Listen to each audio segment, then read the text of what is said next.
మీ మోకాల నొప్పులకు ఎటువంటి సర్జరీ లేకుండా ఎపియాన్ పెయిన్ క్లినిక్ అందిస్తున్న అత్యాధునిక చికిత్స.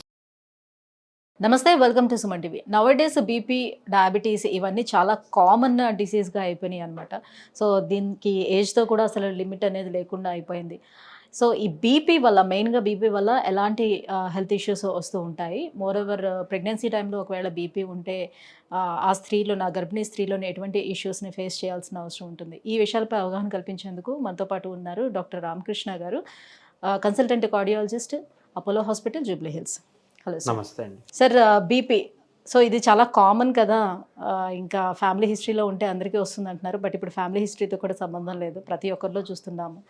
సో రీజన్స్ కూడా అందరికీ తెలుసు, బట్ దాన్ని కంట్రోల్ అయితే చేసుకోలేకపోతున్నాం. ఇది చాలా అంటే ఇది మంచి క్వశ్చన్ అండి. చాలా మందికి ఏంటంటే, ఇప్పుడు సపోజ్ మన దగ్గర 100 మందికి బీపీ ఉందనుకోండి, దాంట్లో 50 మందికి బీపీ ఉన్నట్టే తెలీదు, ఎందుకంటే వాళ్ళు ఎప్పుడు చెక్ చేసుకోరు. సో తెలిసిన 50 మందిలో 25 మందే మందులు వేసుకుంటారు. ఆ 25 మందిలో ఓన్లీ ఇంకొక 25% మాత్రమే బీపీ కంట్రోల్ పెట్టుకుంటారు. ఇది real statistics in our country. So ఎందుకు అంటే అందరికి ఒక మూఢనమ్మకం ఉంది. ఏంటి అంటే, బీపీ చిన్న వయసులో వస్తే స్టార్ట్ చేయకూడదు, మీరు ఒకసారి మందులు స్టార్ట్ చేస్తే జీవితాంతం వేసుకోవాలి. ఇది అపోహ, ఇది మూఢనమ్మకం. ఓకే. సో చాలా అంటే బీపీ రావడానికి కారణాలు ఏంటి అంటే, చాలా కారణాలు ఉంటాయి. ఒకటి, మనకు జెనెటికల్ అంటే ఫాదర్ మదర్కి ఉంటే మనకు బీపీ వచ్చే అవకాశం ఎక్కువ. సో అది కాకుండా మనకి ఎక్సర్సైజ్ లేకపోవడము, సాల్ట్ కన్జంప్షన్ అనేది చాలా ఎక్కువగా తీసుకోవడం. అంటే లైక్ నార్మల్గా WHO recommended 5 grams per day మనకు ఒక పర్సన్కి. మనం యావరేజ్గా 10 to 15 grams కన్జ్యూమ్ చేస్తాం. ఎందుకంటే మనం పచ్చళ్ళు కానీ, ఈ పికిల్స్, పాపడ్స్, లేకపోతే ప్రాసెస్డ్ ఫుడ్స్, నాన్ వెజ్ తీసుకున్నప్పుడు ఎక్కువగా సాల్ట్ వేస్తాం కదా టేస్ట్ కోసం. సో అవి కాకుండా మళ్ళీ పెరిగేసుకొని దాని మీద ఇంత సాల్ట్ వేస్తాం.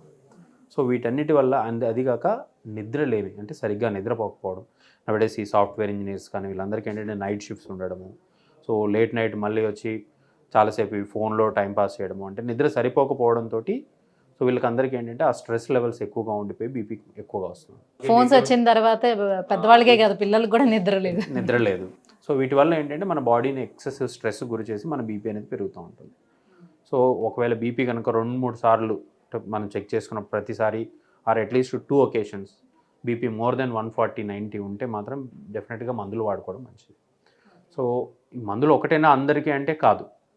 So first life style modification, అంటే మనం నిద్ర లేకపోతే నిద్ర అడ్జస్ట్ చేసుకోవడం సరిగ్గా, అంటే at least 8 to 10 hours, 8 hours at least sleep అనేది కంపల్సరీ. అండ్ పీస్ఫుల్ స్లీప్, అంటే లైక్ డిస్టర్బ్ స్లీప్ కాకుండా సాలిడ్ స్లీప్ ఒక 8 hours ఉండాలి. ఈ డైట్ అంటే సాల్ట్ కన్జంప్షన్ ఇవన్నిటిని తగ్గిస్తే మనకు ఒక 140 ఉండేదాన్ని మనం ఒక ఎక్సర్సైజ్ చేయడము, డైట్ కంట్రోల్ చేయడం వల్ల ఒక 10 తగ్గించవచ్చు.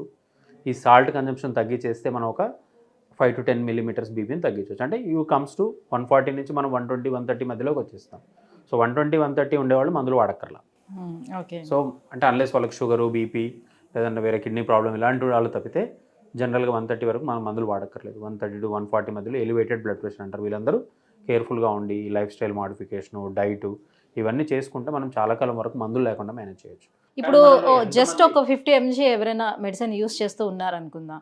సో ఏ రోజైనా కొంచెం సాల్ట్ ఎక్కువ తీసుకున్నాను, లేకపోతే నాన్ వెజ్ ఎక్కువ తిన్నాను, సో ఈ కారణం నాకు కొంచెం కళ్ళు తిరుగుతున్నాయి, కొంచెం బీపీ ఎక్కువైనట్టు అనిపిస్తుంది అనే ఉద్దేశంతో కొంచెం డోస్ వాళ్ళే పెంచేసుకొని మరీ వేసేసుకుంటూ ఉంటారు. అలా చేయొచ్చా? అలా అడ్వైజబుల్ కాదు. సపోజ్ అంటే మీ బీపీకి ఒక ఇంత తింటే ఇంత పెరుగుతుంది, ఎలాంటి సిమ్టమ్స్ తెలుస్తుంది సార్ ఒకవేళ ఎక్కువ అయింది అని? బీపీ చాలా ఎక్కువగా ఉన్నప్పుడు చాలా మందికి ఏంటంటే అసలు ఏం సిమ్టమ్స్ తెలియదు. సో బాగా ఎక్కువైపోతుంది అంటే దగ్గర బీపీ 200-180 దాటిపోయింది అనుకోండి, సాయంత్రం అయ్యేటప్పటికి హెడేకు, చిన్న విషయాలకు చిరాకు పడ్డము, సో రెస్ట్లెస్నెస్, గిడ్డినెస్, అంటే కళ్ళు తిరిగిపోయి పడిపోతూ ఉంటారు అంత బీపీ అయినప్పుడు. సో సమ్టైమ్స్ అన్కాన్షియస్ అవ్వడము. సో ఇంత బీపీ ఉన్నప్పుడు ఈ సిమ్టమ్స్ అనేవి హెడేకు, గిడ్డినెస్, కళ్ళు మసకలుగా అనిపించడం, ఇలాంటి సిమ్టమ్స్ వస్తే మాత్రం డెఫినెట్గా బీపీ చెక్ చేయించుకోవాలి. సో బీపీ వచ్చినప్పుడు ఇక్కడ హెడేక్ ఉంటుంది మెయిన్గా, ఈ వెనకాల పాటు మెడలు గుంజుతున్నాయి అంటారు కొంతమంది, చాలామంది వచ్చి చెప్తూ ఉంటారు. సో ఇలాంటివి ఉంటే మాత్రం కంపల్సరీ ఒకసారి బీపీ చెక్ చేయించుకుంటే మంచిది. సో అట్లీస్ట్ 2-3 సార్లు బీపీ నార్మల్గా ఉందనుకోండి, అట్లీస్ట్ మనం దానివల్ల కాదనుకోవచ్చు. సో ప్రతిసారి బీపీ ఎక్కువగా వస్తుంది, మీకు హెడేక్ వస్తుంది అంటే మాత్రం బీపీ మందులు వాడుకోవడం మంచిది.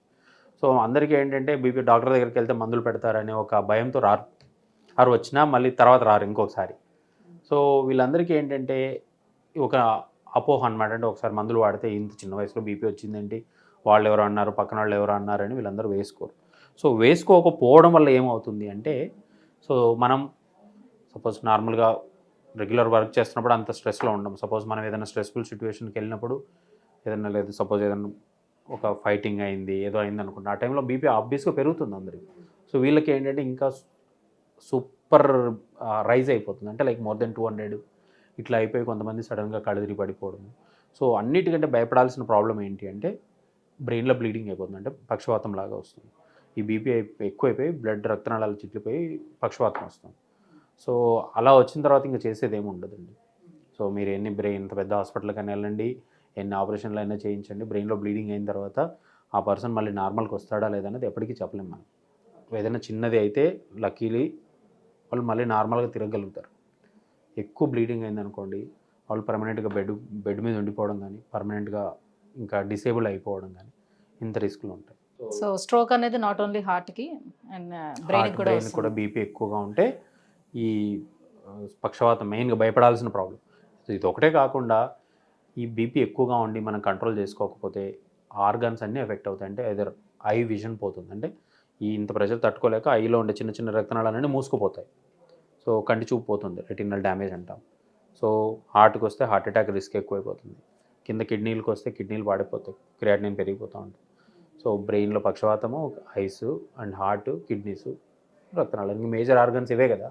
సో ఇవన్నీ దెబ్బతిన్న తర్వాత మనం మందులు వాడినా ఏం ఉపయోగం.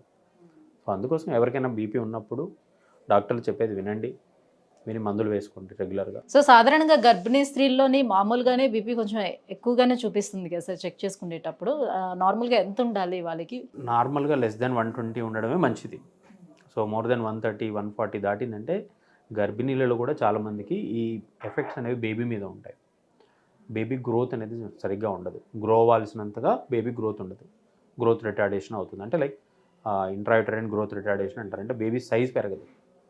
సో వీళ్ళలో కూడా చాలా సైడ్ ఎఫెక్ట్స్ ఉంటాయి. టువర్డ్స్ ఎండ్ ఆఫ్ ప్రెగ్నెన్సీ అంటే 6th మంత్ 8th మంత్ ఆ టైంకి వచ్చేటప్పటికే వీళ్ళు బీపీ అనేది కంట్రోల్ లేక ఇంకా ఎమర్జెన్సీ డెలివరీస్ చేయాల్సి రావడము, సో దాని తర్వాత కూడా మదర్కి ఫిట్స్ రావడము, ఇలాంటివన్నీ సైడ్ ఎఫెక్ట్స్ కూడా గర్భిణీ స్త్రీలలో ఉంటాయి. ఇదంతా ఎందుకు అంటే ఒక రీజన్, ప్రిడామినెంట్ రీజన్ ఏంటంటే ది మెటర్నల్ ఏజ్ పెరగడం, అంటే మదర్ ఏజ్. సపోజ్ ఇంతకుముందు అంతా కూడా 20-25 లోపు ప్రెగ్నెంట్ అవ్వడం ఇలా ఉండేది. సో ఇప్పుడంతా ఏంటంటే మనకు ఈ మ్యారేజ్ లేట్ అవ్వడము, ప్లస్ మ్యారేజ్తో పాటు డెలివరీస్ లేట్ అవ్వడము, ప్రెగ్నెన్సీస్ లేట్ అవ్వడము. సో దీంతో ఏంటంటే average maternal age around 30-35 years వరకు వెళ్ళిపోతూ ఉంది.